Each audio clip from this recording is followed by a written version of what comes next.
When I think back on it now, it all started with one simple mistake, a moment of vulnerability I never thought would change everything. My name is Jessica Monroe, and this is the story of how I opened my heart to the wrong person, and how what he revealed in return shattered my trust completely. It was a late autumn afternoon when I met Daniel Brooks. He was my husband's old college friend, newly divorced, charming in that quiet way that makes you feel seen. My husband, Michael, had invited him over for dinner one weekend after they reconnected online. I remember Daniel walking in, holding a bottle of wine and flashing a smile that felt just a little too warm. From that night on, he became part of our social circle. Dinners, barbecues, game nights. Michael liked having him around. It made him nostalgic. For me, though, Daniel was something else entirely. He was funny, attentive, and he listened, really listened, in a way I hadn't experienced in a long time. You see, Michael and I had been married 8 years. We weren't unhappy exactly, just distant. Life had become a blur of routines, bills, and half-finished conversations. When Daniel showed up, it was like someone had opened a window in a room I didn't realize had gone stale. At first, I told myself it was harmless. A friendly connection, nothing more. But the truth? I started looking forward to his messages more than I should have. They were small things, a good morning text, a joke about something Michael had said, a compliment about my cooking after dinner. I'd catch myself smiling at my phone, and then the guilt would rush in. One afternoon, I ran into Daniel at a coffee shop downtown. It wasn't planned, or at least that's what I told myself. We talked for over an hour, just laughing, sharing stories. When I finally glanced at my watch, I realized I'd missed a meeting. I felt like a teenager again, reckless, excited, alive. That evening, when I got home, Michael asked how my day was. I told him it was fine, hiding the warmth still in my chest. I hated that I was keeping something from him, even if it was only a conversation. But that's how it always begins, doesn't it? With something that feels innocent until it's not. Over the next few weeks, Daniel and I grew closer. He'd send me songs that reminded him of me. He'd ask about my childhood dreams, things even Michael never asked about anymore. There was one night when we stayed up texting until 2 a.m., talking about regrets and choices. I remember typing, "Sometimes I wonder if I married too young," then deleting it before sending.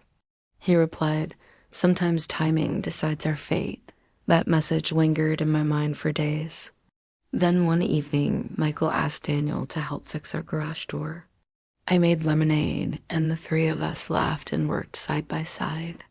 But when Michael went inside to take a phone call, Daniel looked at me differently. His gaze held for just a second too long, and I felt that electric pull again. Later that night, he texted me, "You looked beautiful today." My hands shook as I typed back, "Daniel, you can't say things like that." He replied, "I know. I just needed to tell you before I lose my chance." That was the moment everything changed. I didn't reply. I couldn't.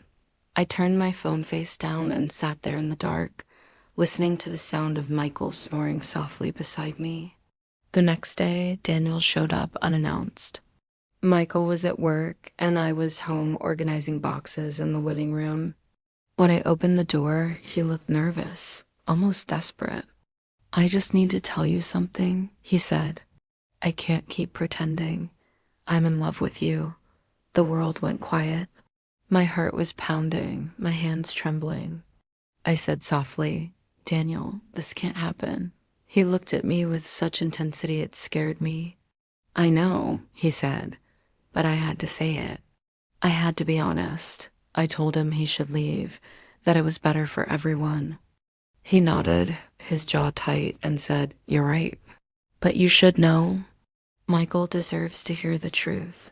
Before I could respond, he turned and walked out. That night, I couldn't eat, couldn't sleep. I kept replaying his words. Michael deserves to hear the truth. 2 days later, the truth came out. but not the one I expected. Michael sat me down at the kitchen table, his face pale.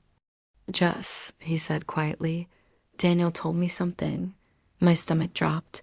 I braced myself. "He told me he's been struggling," Michael continued. "That he's been in love with someone he can't have. He didn't say who, but I think I already knew." I froze. "What do you mean?" I asked, barely breathing. He looked at me, really looked at me. "I saw the way you two talked, the way you smiled at him." I just didn't want to believe it. Tears filled my eyes. "Michael, nothing happened," I whispered. "I know," he said softly, "but something almost did. And that's enough." The silence that followed was heavy, full of things we couldn't say. That night, I sat alone on the porch, staring at the stars. I'd almost lost the man who stood by me through everything, not because I cheated, but because I forgot to protect what we had. Daniel moved away a few weeks later. He never contacted me again, and Michael and we started therapy. It wasn't easy. There were nights when we barely spoke, and days when every word felt fragile. But slowly we rebuilt. Sometimes I still think about Daniel, about the way he looked at me that day. Not because I miss him, but because he reminded me of something I'd forgotten. That love isn't about the excitement of being seen. It's about choosing the person who's always been there, even when the spark fades.